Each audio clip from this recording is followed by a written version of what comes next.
Hi, in our previous video we looked at how to create chatbots and how we created our very first chatbot.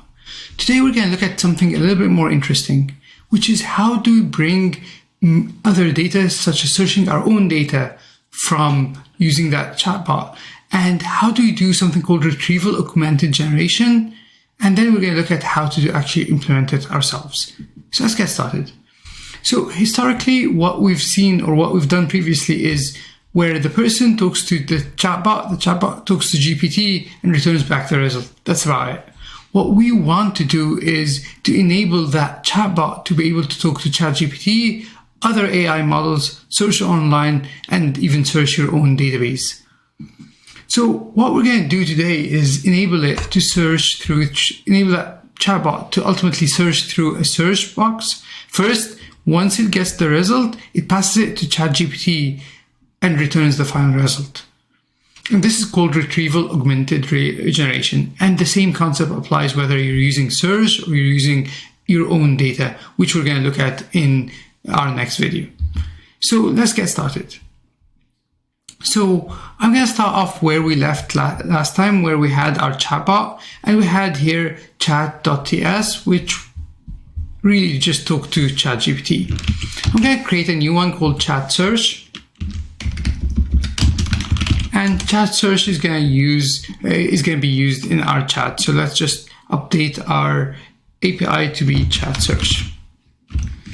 The next thing I need to do is go back to chat search here, and I want to add some more content here. The first thing I need to do is actually do a fetch to fetch the data from Bing. So I'm going to use Bing as my search engine. So I'm going to just define something called a prompt, because I'm currently getting all the messages in body. So I'm going to do let prompt equal body of messages and get the last message content from the body.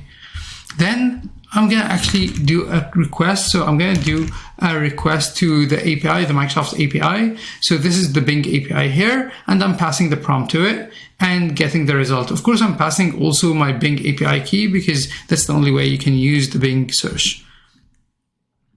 Next, what I'm going to do is I'm going to add a few lines here, which is getting the result, the response, and converting it to JSON. And then I'm going to actually check if it has any web pages, and if so, just get the snippet result from that page.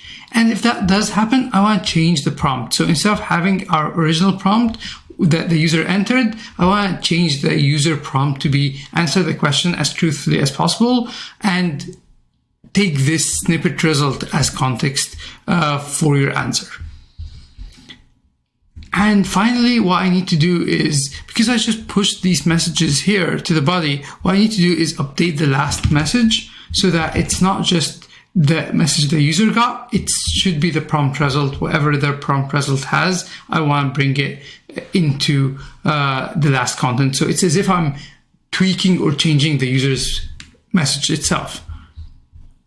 Now that I've done that, that's all I need to do to have search. And I'm going to quickly prove to you that this search does work by going back to our previous one. So I'm going to go back to API/chat, and I'm going to open my URL. So let's go here to localhost 3003.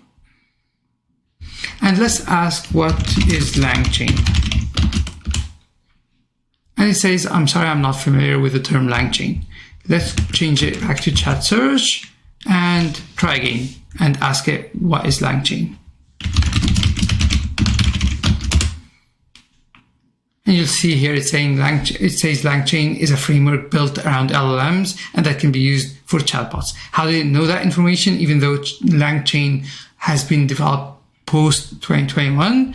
Because it's searched online. And you'll see here that I've logged the actual search. So it searched what is LangChain on Bing, and the result that came out, this is what it reused with ChatGPT. So going back to our model itself, here, as we said, what we did was we searched online, and then what we got back, we passed to ChatGPT and then returned the result back to the user. And this is exactly how retrieval augmented generation happens. In the next video, we're still going to look at retrieval augmented generation, but the next one we're going to look actually to utilize Pinecone, a vector database, so that you can do that to your own data and not just search online. Thanks for watching.